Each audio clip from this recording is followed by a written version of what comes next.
Hi there, this is Professor Innes again, and you're on the module in your SouthPark course dealing with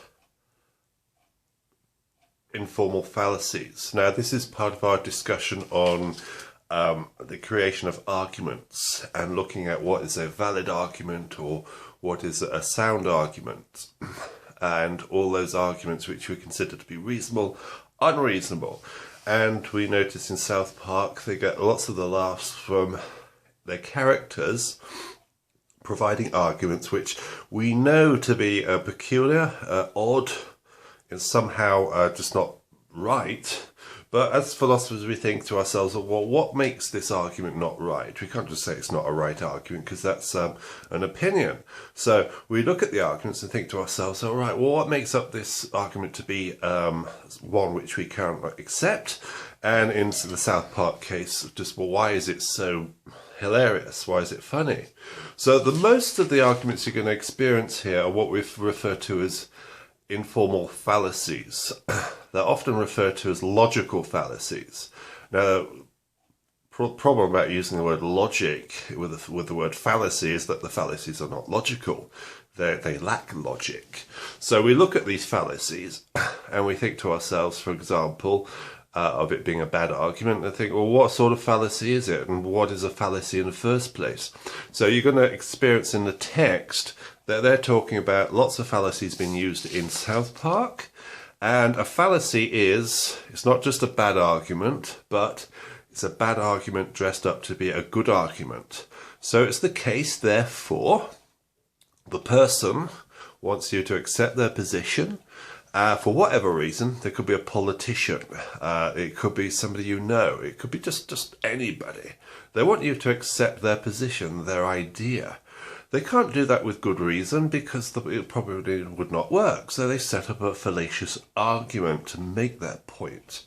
So basically they put forward an argument and they include a premise which sounds good. It would convince you, it's got your attention, but it's got nothing to do with the conclusion. So in that sense, they put forward this argument, slip in this premise to get your attention and your support, but it's got nothing to do with the conclusion. So that is a fallacy. And so in that respect, you're going to talk about hasty generalizations. You're going to talk about slippery slope fallacies. They're all very, very interesting for us philosophers, because again, they sound okay. They sound like they've got your attention.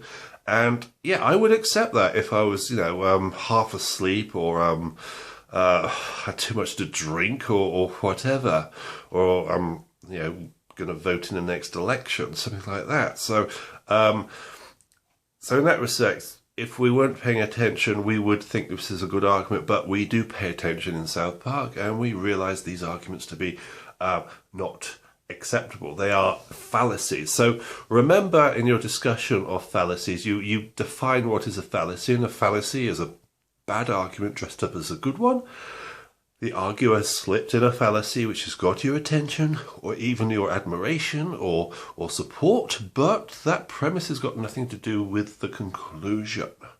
So Donald Trump, for example, if he wants to have his argument accepted, would slip in something about Hillary Clinton, but that reference to Hillary Clinton's got nothing to do with the argument. Nothing at all. So in that respect, it's got people's attention, and lots of people can't stand Hillary Clinton. So therefore, all right, okay, I'll support this argument because he mentioned Hillary Clinton.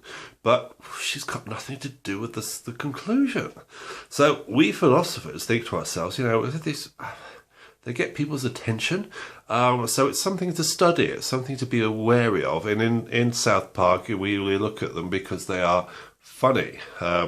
Particularly, I think it's the clubhouse one mentioned in the text, and the one I've seen a few times, where the mother is going through a divorce and she starts to slip into these slippery slope arguments, and they are funny because we go from one light situation of I think it's Stan wanting to have a cookie, right up to him basically abusing women. So it's slipped from the cookie to being somebody who doesn't respect women.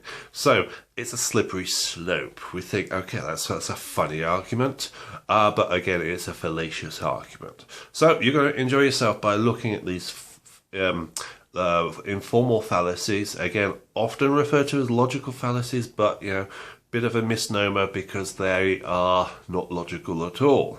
They're weak arguments.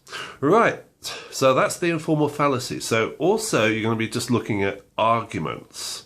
Now in philosophy, arguments are supposed to have a premise supporting the conclusion. There could be two premises supporting the conclusion.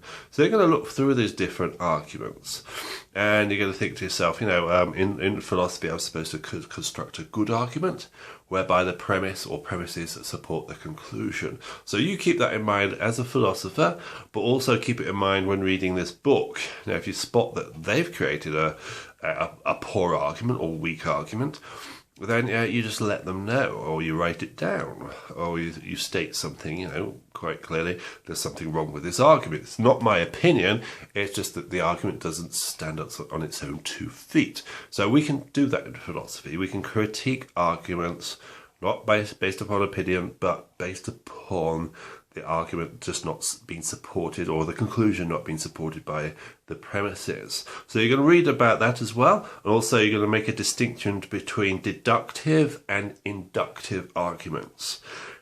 Often people, when talking about arguments, use the word valid. They think the argument to be valid, they'll say. Now, this is to say that the argument is true beyond all doubt. So therefore, if the argument could be either it is a circle or it is a square. It is not a circle, therefore it's a square. That is a valid argument. It's a deductive argument. It's true beyond doubt. Whereas often when people are talking about a valid argument incorrectly, they're just saying they agree with something. They think it's to be a sound argument. So really they should say this is a sound argument rather than a valid argument. And the sound argument is the one that's inductive. It's probably a good conclusion based upon the evidence. It's a probability of it being supported by the premises, therefore the premises probably support the conclusion. Whereas the valid argument is the premises necessarily support the conclusion, like I said with the circle and square argument. Right, so hopefully that made sense. Let me know if it doesn't make sense and ask questions, please. Because these videos are supposed to be short and they are supposed to be just a hint of what we're supposed to be doing and hints about how to look at the chapter and how to think about the information. Right, and you're going to have some fun as well with the Chewbacca defense. So here, this is a red herring example. So you're going to tell me about what is a red herring. Somewhere along the line. This is not necessarily for the journal, but just discuss these fallacies. And again, you're going to hear about these in real life. This election is coming up, and we know it's going to be between Donald Trump and Hillary Clinton, and you're going to hear lots and lots of fallacies. So I'm not going to say who's going to be more predominant at using these fallacies. I think I may have hinted I thought that Donald Trump would be more likely to use them, but that's not necessarily the case. It's just the case we've heard lots of fallacies coming from Donald Trump, so maybe he will be the most likely culprit here. But politicians use them in general. They have to use them to get support for their argument.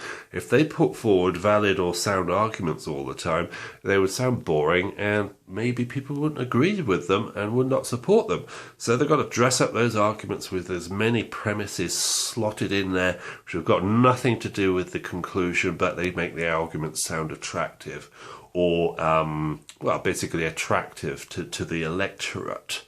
So basically what we've got here is people voting for people who put forward very good fallacious arguments. So, okay, that doesn't say much for our system, does it, if that is the case? But anyway, that's what you're going to think about.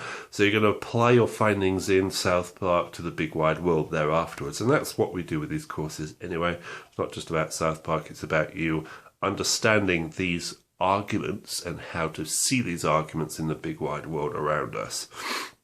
Okay, so let's have a look. I think we've covered everything, and these videos always go on for longer than I want them to, but never mind. So let me know if these videos are of use to you, please. If they're not, if you want something done differently. And again, they're supposed to be just for the module, just for you in this particular course at this particular time.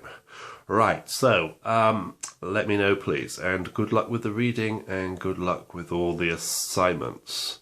Again, let me know if you need anything, if something needs to be changed, if there's a mistake somewhere, let me know, please. Thank you. Bye-bye, and speak to you soon. Bye.